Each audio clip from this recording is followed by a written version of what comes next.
কলকাতার ডার্বি জয়ের পর শুক্রবার জামশেদপুরের মুখোমুখি হচ্ছে মোহনবাগান। নিঃসন্দেহে কঠিন ম্যাচ। প্রথম সাক্ষাতে জামশেদপুরকে মোহনবাগান সহজে হারিয়ে দিল। এবার কিন্তু অনেক বেশি তৈরি খালিদ জামিলের দল। শেষ 3টি ম্যাচ তারা জিতেছে।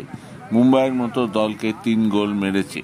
মোহনবাগান কোচ মলিনা সবকিছু জানেন, কারণ তিনি জানেন নিজেদের সেরা খেলাটা খেলতে পারলেই তবেই জামশেদপুরের জিআরডি টাটা কমপ্লেক্সে তাদের হারানো সম্ভব।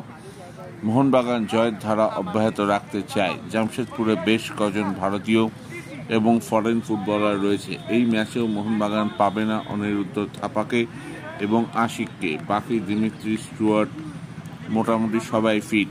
তাই মোহনবাগান নিজেদের সেরা খেলাটা খেলবে এবং জয় তুলে নিতে চাইবে। জামশেদপুর থেকে 3 পয়েন্ট নিয়েই কলকাতায় ফিরতে চাইবে। ভালো লাগলে অবশ্যই সাবস্ক্রাইব।